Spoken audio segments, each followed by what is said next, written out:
യൂട്യൂബിന് വിട. സൂര്യയിലെ എല്ലാ പരമ്പരകളും സംരക്ഷണത്തിന് ശേഷം തികച്ചും സൗജന്യമായി സൺ നെക്സ്റ്റ് ആപ്പ് ഡൗൺലോഡ് ചെയ്യൂ. കണ്ടാസ്വദിക്കാം നിങ്ങളുടെ പ്രിയ പരമ്പരകൾ.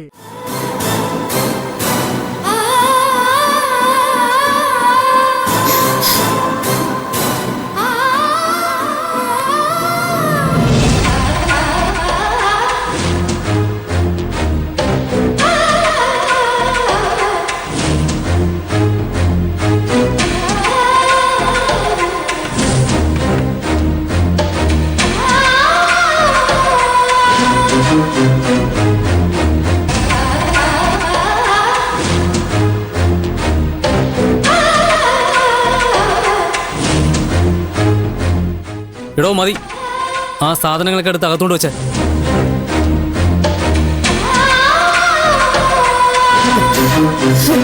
സാറേ,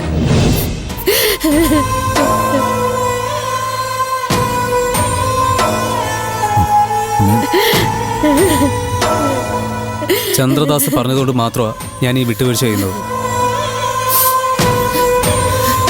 റിസ്ക് എടുത്ത് ഒരിക്കലും ചെയ്യാൻ പാടില്ലാത്ത, എന്നാലും ഇയാളെ എനിക്ക് ഒഴിവാക്കാൻ പറ്റാത്തതുകൊണ്ട് ഞാൻ ഈ ഉത്തരവാദിത്വം ഏറ്റെടുക്കും. തൽക്കാലം ജപ്തി ഒഴിവാക്കും.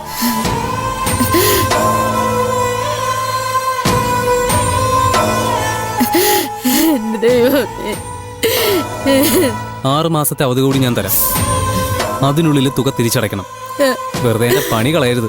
ഇല്ല സുഭാഷേ, തനിക്ക് ഒരു കുഴപ്പം വരില്ല. കാശ് ഈ പറഞ്ഞ അവധിക്കുള്ളില് ഞങ്ങൾ എങ്ങനെ അടച്ചോളാം.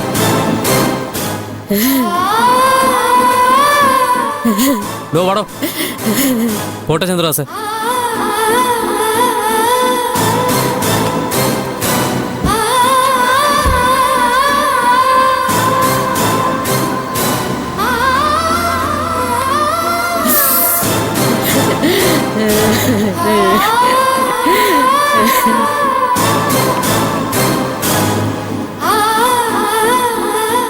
പോവാണോ മോനെ?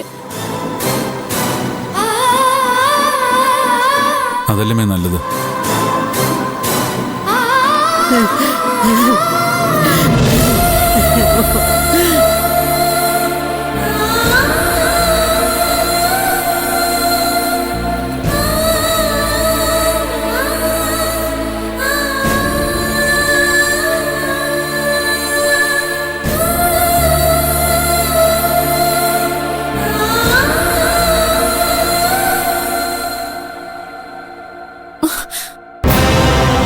ഇതിലും ഭേദമേ മരിക്കുന്നതായിരുന്നു.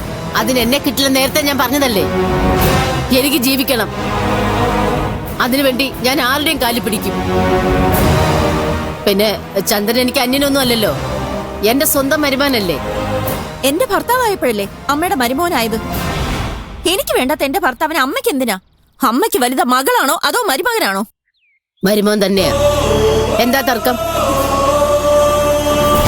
എടീ, മനുഷ്യനായ നന്ദികേട് പറയരുത്. സ്മരണ വേണം, സ്മരണ. അവനുള്ളത് കൊണ്ടാ നീ ഇപ്പൊ വെയിലുള്ളതെ കേറി ഇങ്ങനെ പ്രസംഗിക്കുന്നത്. ഞാനെന്താ ഇവിടെ നിന്ന് ഇറങ്ങിപ്പോണോ? അത് നിന്റെ ഇഷ്ടം. പക്ഷെ ഒരു കാര്യമില്ലാതെ അവനെ ഇങ്ങനെ തള്ളിപ്പറയാൻ എനിക്ക് പറ്റില്ല. നിന്നോടുള്ള സഹതാപം കൊണ്ടാ ഞാൻ ഇതുവരെ കലിപ്പിച്ചൊന്നും പറയാതിരുന്നത്. അത് നീ മുതലെടുക്കരുത്. ഇങ്ങനെ ആട്ടി ഇറക്കി വിടാൻ ചന്ദ്രൻ ഇത്രയ്ക്കും വലിയ എന്ത് മഹാപരാധമാണ് നിന്നോട് ചെയ്തത്? അമൃതയെ കാണാതെ ഉത്തരവാദി നീയല്ലേ? നീയല്ലേ തല്ലിയും ചീത്ത വിളിച്ച് അവളെ ഇവിടുന്ന് ഓടിച്ചു വിട്ടത്? അതിന് അവനെന്ത് പഴിച്ചു? ഇനി അതല്ല, രക്ഷകർത്താക്കളുടെ കൂട്ടുത്തരവാദിത്തത്തിന്റെ കഥയാണ് പറയാനുള്ളതെങ്കിൽ നീയും അവനും പ്രതികളല്ലേ? പിന്നെ നീ എന്തർത്ഥത്തിലാ അവനെ മാത്രം പഴിക്കുന്നത്? ഇനി മേലിൽ നീ അവനെ പറ്റി അരുതാത്ത എന്തെങ്കിലും പറയുന്നത് എന്റെ ചെവിക്ക് കേട്ടാ.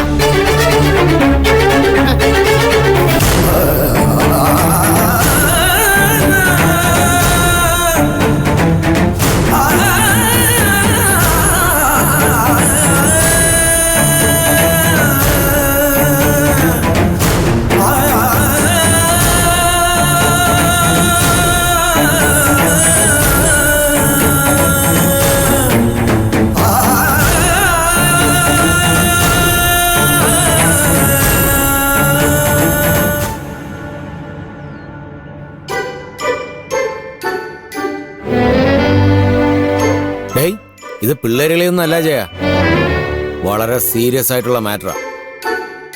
ആ സുഗുണനെങ്ങാനും കയറി ഗോളടിച്ച നിന്റെ ജീവിതം കട്ടപ്പുക. ഞാൻ എന്തു ചെയ്യും ബായി? എന്റെ അടുത്താണ് ചോദിക്കുന്നത്. ഞാൻ പറഞ്ഞാടാ നീ പോയി. വേണ്ട ഒന്നും പറയണ്ട ബായി. ശവത്തി കുത്തല്ലേ ബായി? ഇത് തന്നെയല്ലേ അവള് നിന്റെ അടുത്തും പറഞ്ഞത്, എന്നിട്ട് നീ അനുസരിച്ചാ? അതിന്റെ അല്ലേ ഞാനിപ്പോ അനുഭവിച്ചുകൊണ്ടിരിക്കുന്നത്. ഈ ഊരാ കൊടുക്കുന്ന ബായി എന്നെ എങ്ങനെയെങ്കിലും രക്ഷിക്കണം. എങ്ങനെ? ആ ഗർഭത്തിന്റെ ഉത്തരവാദിത്തം ഞാൻ ഏറ്റെടുക്കണോ? അതൊന്നുമല്ല, അങ്ങനെയല്ല. പിന്നെങ്ങനെ? ബായി മറ്റടുത്ത രാജാവല്ലേ, അതോ ലോകത്തെ. ഇനി ഭായിയുടെ ആദോലോക ബുദ്ധി വെച്ച് ആലോചിച്ച എന്തെങ്കിലും ഒരു വഴി തെളിയാതിരിക്കില്ല. ആലോചിക്കേ.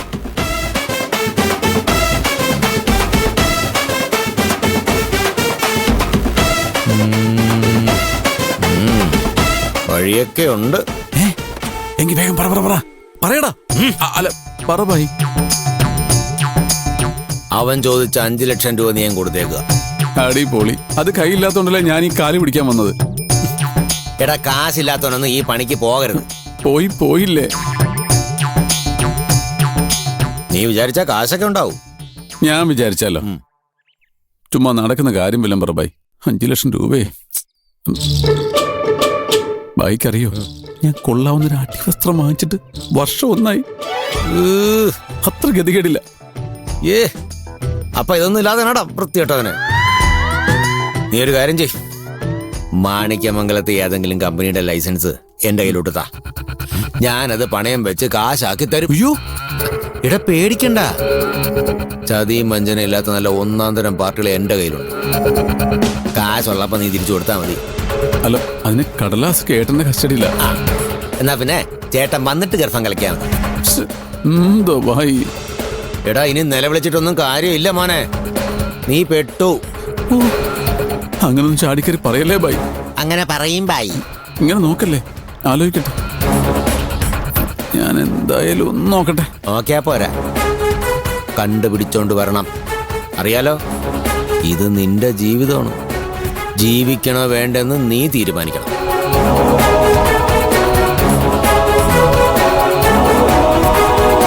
ഇവിടെന്താ ഭസ്മാസുരന്റെ പെങ്ങളാ?